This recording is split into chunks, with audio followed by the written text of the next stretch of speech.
Welcome to Red Sox Digest, the only show where pain, sarcasm, and a dash of hope collide nightly like a Trevor Story strikeout. We cover every loss, every meltdown, and yes, even the rare win, with brutally honest takes and zero front office fluff. Subscribe today at RedSoxDigest.com or risk being left out in the cold like a home game in April. And now, here's the crew at Red Sox Digest. Good evening, sports fans, and welcome to another edition of Red Sox Digest. I am your host tonight, Jim Dalfino. Now, before we get into going, just a reminder, I'm the guy who thought managing co-hosts was a good idea on a podcast. Running this podcast is kind of like managing the bullpen. Too many mouths, not enough strikes. Half the time I feel like I still see Ryan Brazier warming up in the eighth inning. Joining me tonight is Nick Face. Nick in Toronto is like a Red Sox fan at a Canadian Tim Hortons. Loud, angry, and completely confused by why everyone's so polite while he's melting down. He doesn't just hate losing, he hates the idea of losing. I swear if the Sox fall behind 1-0 tomorrow night against the Tigers, Nick will already be writing on Twitter in all caps about the Red Sox obituary. Let's get into it.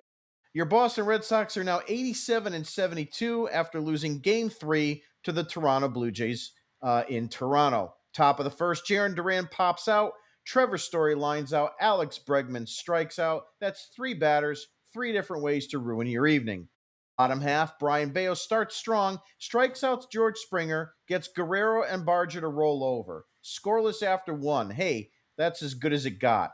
Second and third innings, more of the same. Yoshida flies out. Romy Gonzalez and Rafaela strike out. Wong caps the third with a foul tip strikeout that looked more like an accident. The Jays got some base runners but stranded them. Basically 5 innings of baseball's version of Ambien. Now, buckle up. Sixth inning, Story throws one into the dirt like he's auditioning for the Patriots. Bayo loads the bases. Justin Wilson trots in, and Dalton Varsho sends one orbiting into the Toronto night. 4-run bomb. Jays break it open. Couple batters later, George Springer says, "Hey, me too," and launches another 2-run home run. 6 runs in the inning, and that was basically the ball game. The Sox finally did push 1 run across in the 7th. Duran doubled. Story singled him in, but Bregman immediately killed the mood with a double play. Classic Boston rally. Here's a spark, and now it's gone. Final score, Blue Jays 6, Red Sox 1. The Sox managed 5 hits all night, which is less than Toronto had in the 6th inning alone. And let me tell you, there was no celebration in that clubhouse. No champagne, no goggles, no "we shocked the world" speeches. Just John Henry sitting in the corner, wondering why he flew out to Toronto in the first place. Guy could have stayed on his boat in Nantucket. Instead, he wasted a trip for this. So again, no corks popped tonight, unless it was the fans in Toronto opening up their Molson Canadians. And now it's time for Nick Face's Word of the Day.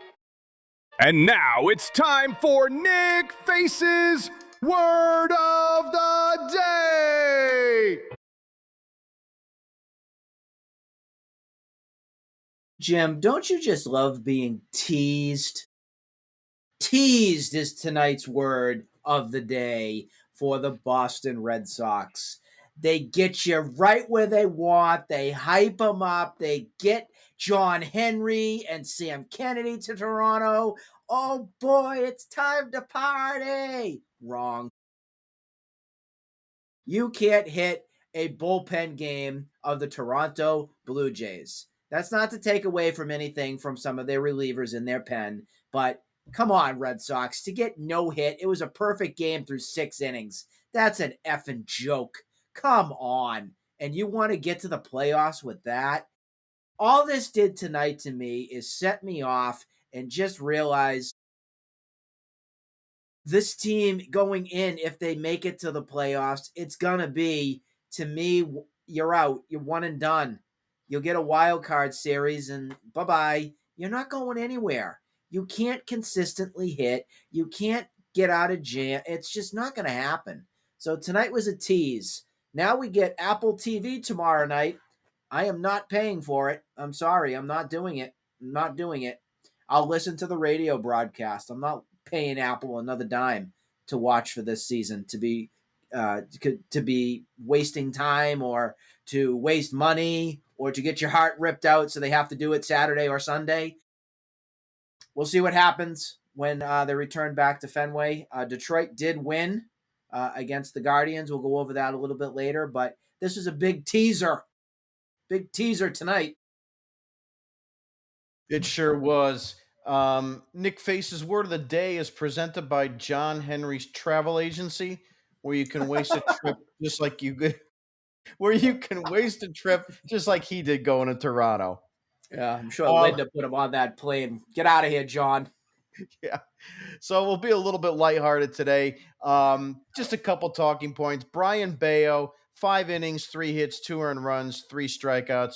Of course, you look at that box score, Nick, and it doesn't look too bad, but in reality, it was. I was very disappointed in Bayo. He needed to step up a little bit. He started off a little strong, but he got himself out of his own injuries, so to speak, especially with that comebacker from Vladdy, start that double play. But I mean, other than that, I was hoping for more. Obviously a win, but we were hoping for more. What are your thoughts? What did you see from Bayo tonight?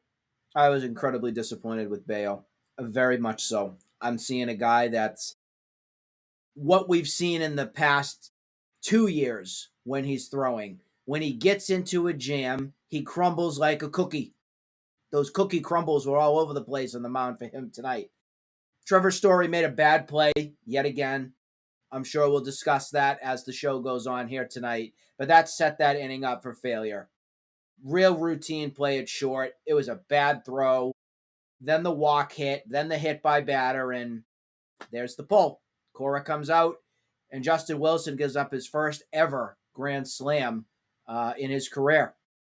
It was just an 0-2 pitch that was poorly located and not good overall.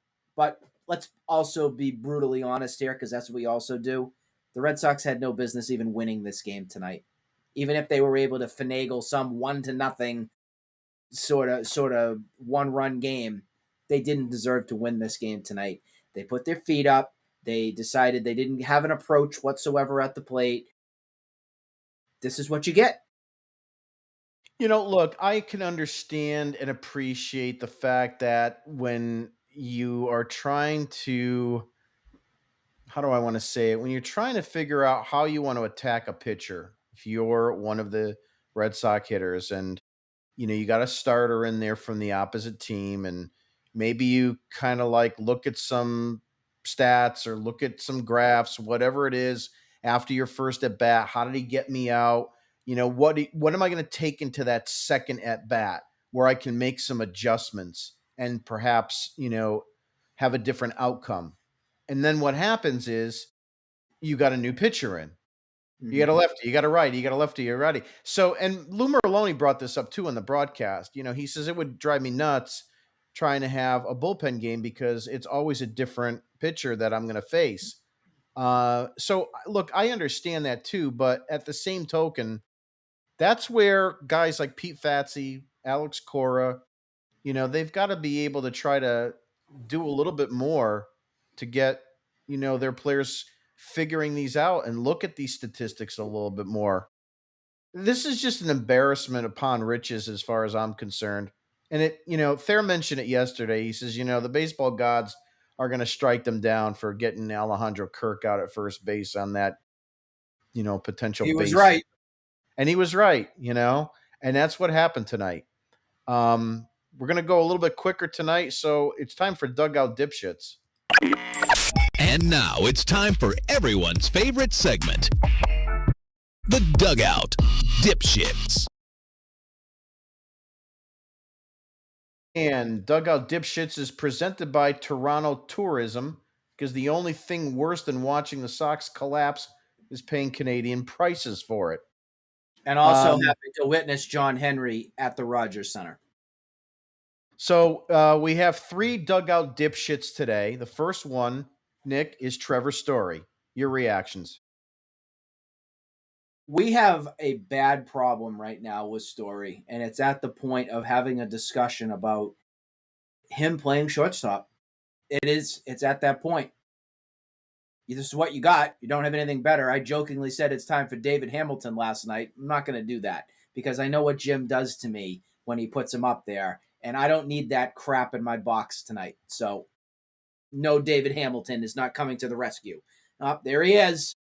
There he is. Sound the trumpet, sound the horn. There's our weapon on our team. There he is. But overall, with Story here, I'm not sure what it is, if it's an injury or if it's fatigue of playing a long season.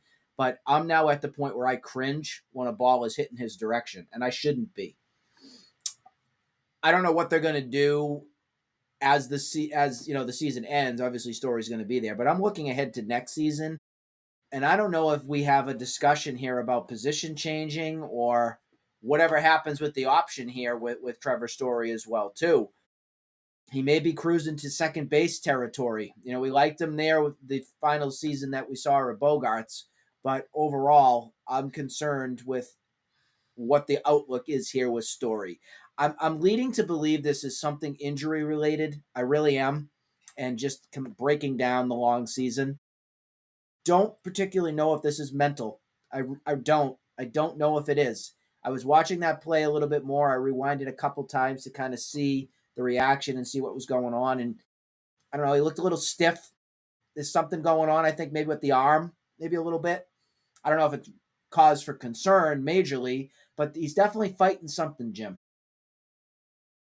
Yeah, look, he's really shown a lot of mental gaffes over the last 4 to 6 weeks of the season, and this is not the time for it. The other thing is he's still contributing offensively, so I don't know quite what it is. I don't know if he's just kind of rushing things too much. It seems like since Roman Anthony went down, that his defense has been a little bit uncrisp, is the word I'll call it. So I don't know if it's just like we were talking last night with Thayer about Duran and him pressing. Story could be pressing too, at least defensively. I don't know. The other thing is too is that outside of Bregman, he's got a different second baseman, every once in a while. I mean, I know lately it's been a little bit more Romy at second, and obviously it's been low at first, but there are some tendencies there. Romy's at first, Hamilton's at second. So there's been a lot of kind of like musical chairs there that, sometimes you got to kind of who covers better, who doesn't, who can I, rely on to scoop a bad throw at first, who doesn't. So there's a lot of that when you start doing so many musical chairs with your infielders, but I don't know. It's something to watch. It's something to listen in the off season. I'll tell you what. If there is an injury, Nick, you will hear zero about it until the possibility of him. Until the season's over, and until we know for sure if he's going to opt out or not. Mm-hmm. Because my feeling is here is that there's no way that he's going to disclose or the team's going to disclose an injury if he's going to opt out. It'll completely kill that opportunity. And then, where do you go from there? Where you go from there is the Red Sox would have to guarantee the third year and turn around and, negate his opt out. And I don't think the Red Sox want to be on the hook for a third year with Trevor Story. They want the 2 years, and I think they have had enough of him. Dugout dipshit number 2 is Justin Wilson. Nick, what did you see from Justin Wilson tonight? I know you touched on it earlier. It was that 0-2 fastball. I mean, that thing was screaming, "Goner!" as soon as it was unleashed out of his arm. I can't fault him too much, though, Jim. I just can't. The guy, we talked about it, I think it was last night. It could have been the night prior, about how he's just been another guy in that bullpen that we've been able to trust. This was Bayo's mess. Let's not forget that. Bayo was the one that loaded the bases and created the disaster that was there. It was one run that was given up there from Wilson. So I can't fault him too much. The location was terrible. That we can't take that away. But does it make me get concerned? I would say no, but I might be a little more pessimistic if he comes into a situation with runners on base. I think that's the one thing that I would like to hopefully not have to see. Have him have a clean inning to get him out of the inning unscathed. I think that's the way we have to do it in an ideal world. Yeah, I mean, the one thing that I'm getting concerned of is if he's starting to, break down too now. Um, he's been a reliable guy, obviously, this whole season, and we've talked about this on the show many a times. But he could be breaking down, and my biggest concern is that if you are going to be, and for all sakes and circumstance, in a postseason, you need him to be sharper than this. I mean, you're facing a left-handed batter in Varsho. You're coming into that situation. You can't give up a grand slam home run to Varsho in that instance. You just can't do it. So that really bothers me. Um, his numbers lately, I had it up here and it kind of just escapes me. Obviously today the was it two hits? Yep, two hits, Yep. 2 hits, 2 earned runs for him, actually, because of the inherited runners, of course. On the 23rd, he had 1 1/3 innings and he had a walk. In the Tampa Bay series, 2/3 of an inning, 2 earned runs. In the Yankee series, 1 1/3, 2 earned runs. So he's been getting hit a little bit, and you know, is there any word on Bernardino? I mean, is it possible that there could be this swap for him and Bernardino? I mean, I don't know. I have a little bit more They trust in did say, I think it was a couple days ago, that Bernardino was the most likely of the bunch out of Hicks and some other guys that could potentially ramp up and get back. I believe Craig Breslow said that. Do I want to swap out? I don't know. I mean, I think I'd rather take Bernardino with like a Chris Murphy, but Yeah, that's for I sure. think I think with Justin Wilson, it's just a matter of I'm gonna keep it to my word, and I'm gonna say that tonight was just bad luck, poor location, inherited runners shouldn't have been in that situation. That's what I want to chalk that up to. Now, if something else occurs over the next 3 games here, and we see something more of a doomsday kind of scenario, I think it's open discussion to deciding how these rosters would get finalized if we do get to the playoffs. And I'm still saying that, Jim. If we get to the playoffs, I have to say that. Well, I And have some updated. the I only have some reason I'm updated. doing that is so I don't psych myself out. Do I No, I think hear they're you. going to make it? Yeah, I do. At the end of the day, I do. But I'm still saying if, and I'm just doing that because I need something definitive. I've been through it too much.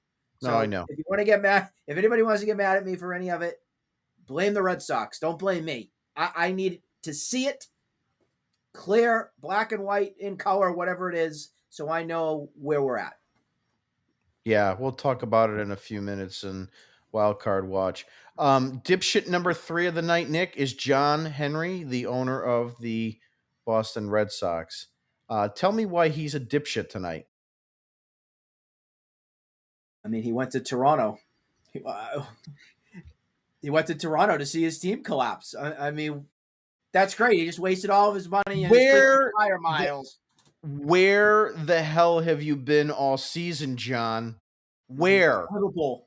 You just show up for a potential celebration?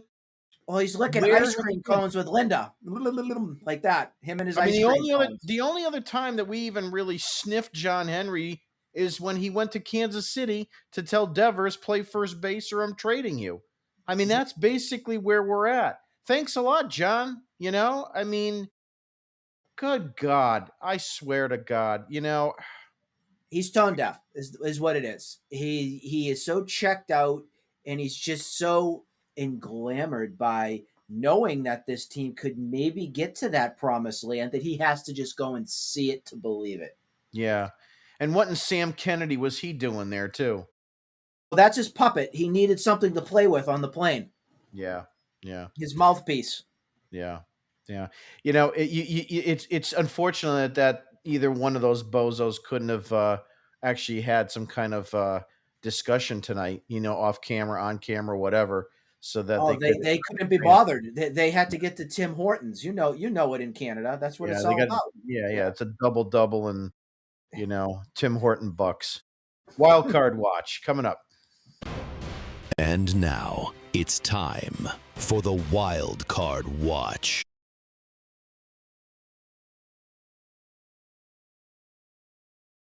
And so, Wild Card Watch is brought to you by Pepto Bismol because tracking this race will give you ulcers faster than the Sox bullpen. And if you need any, just call Nick. He has it right there for us. Full stash, ready to go.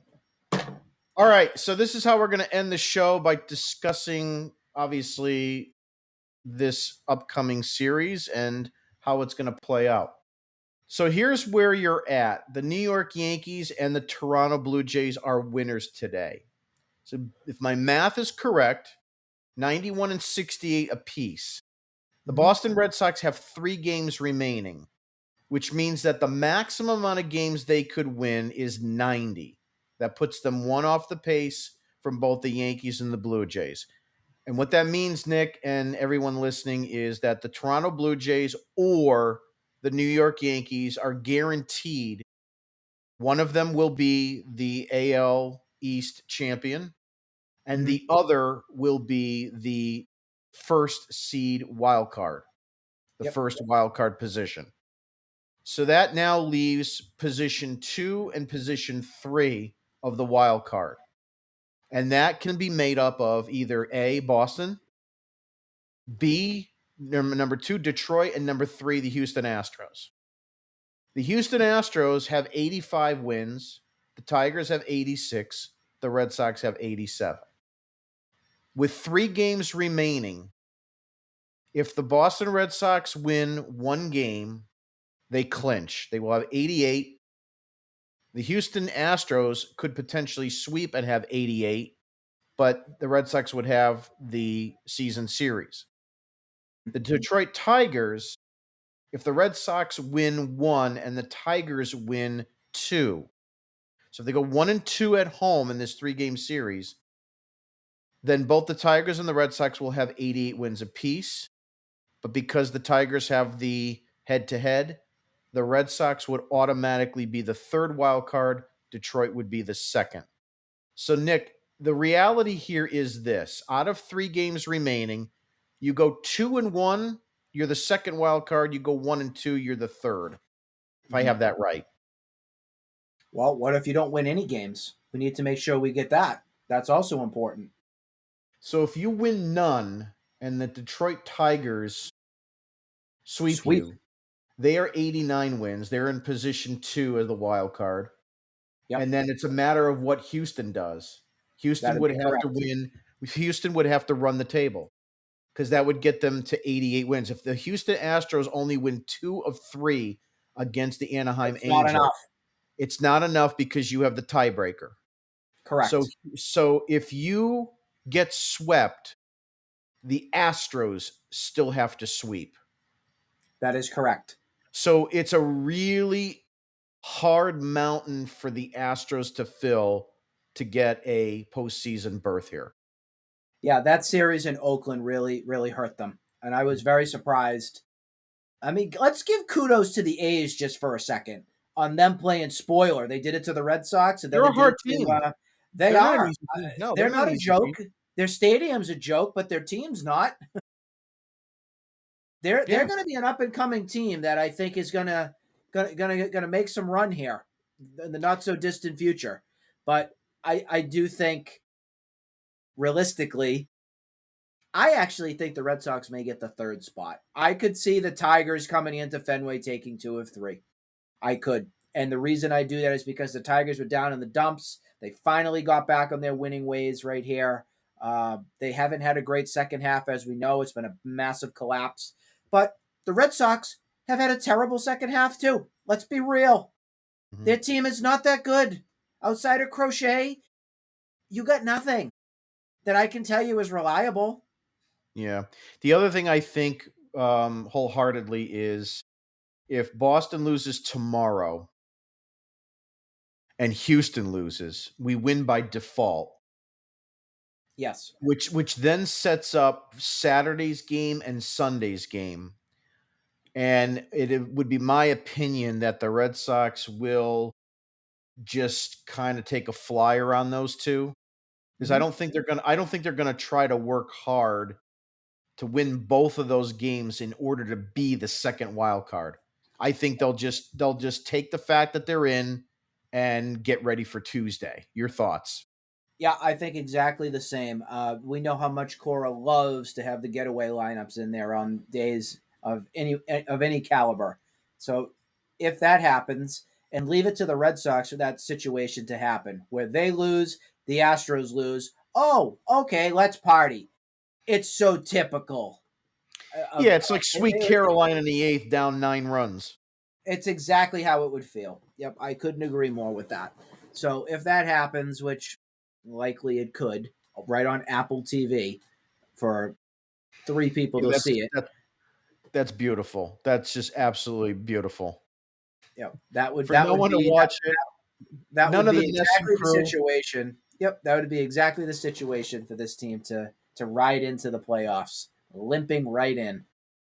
So stupid question. Would Nesson automatically switch onto the broadcast to get into the dugout and the clubhouse to enjoy the celebration? I mean, would you be You may seeing see would you see Jemai Webster getting all skippy in there? I mean, what, you know? Oh, they're going to make sure Jemai gets a nice water dunk if they have their say in the matter.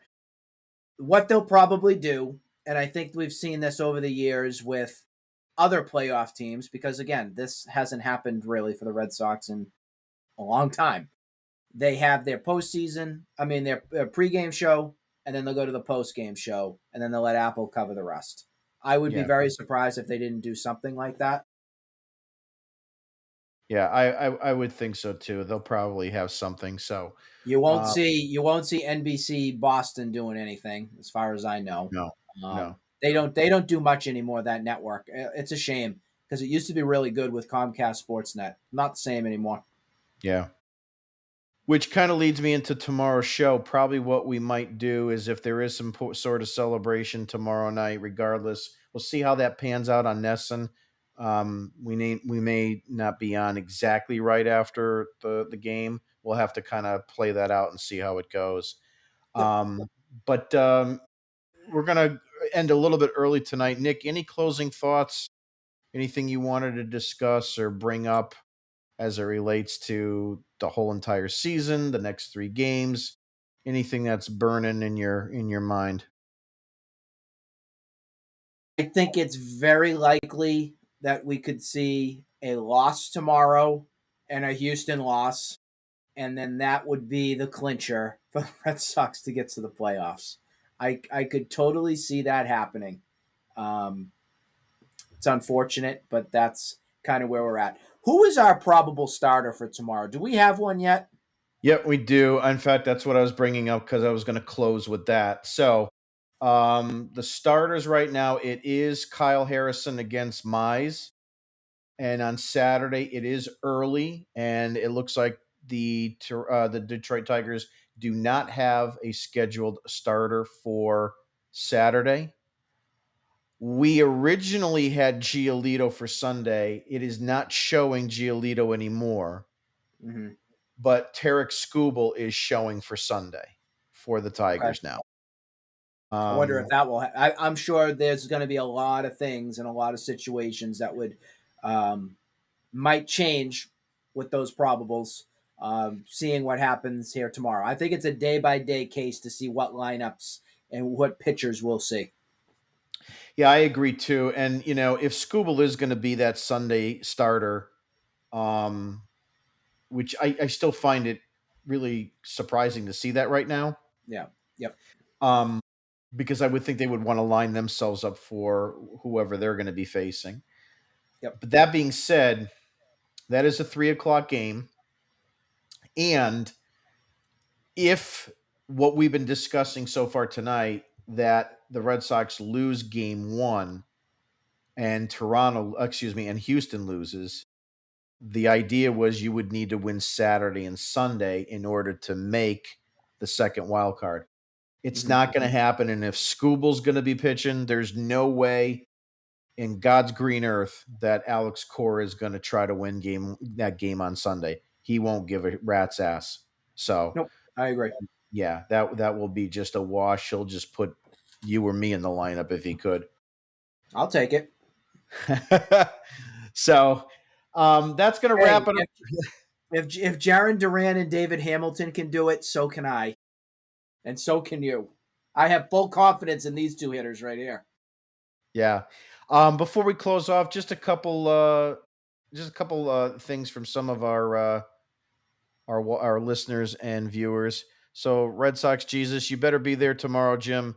We'll be on. It's just we don't know if it's going to be. I may want to watch a little bit of the post game wrap up. So, but we'll definitely be on at some point. Glenn also has been chiming in a little bit of late. Gents. And he also said, "Spot on, Nick. No free trial left." Not sure what he was referencing. TV thing. The Apple TV thing. Yeah, it's actually really it's gross the fact that that's going to be happening. So, and then finally, Brian mentioned his first home run against a lefty this year too, which you brought up earlier, Nick. So, yeah. So, that being said, I'm going to call tonight. So, Nick, thanks for being on. We will see you tomorrow night. Again, start time is to be determined. We'll have to see exactly what happens. Of course, if Houston wins and the Red Sox lose, we'll be on right after the game. So with that being said, I'm going to wrap it up. Have a great night, everybody, and we will talk to you tomorrow.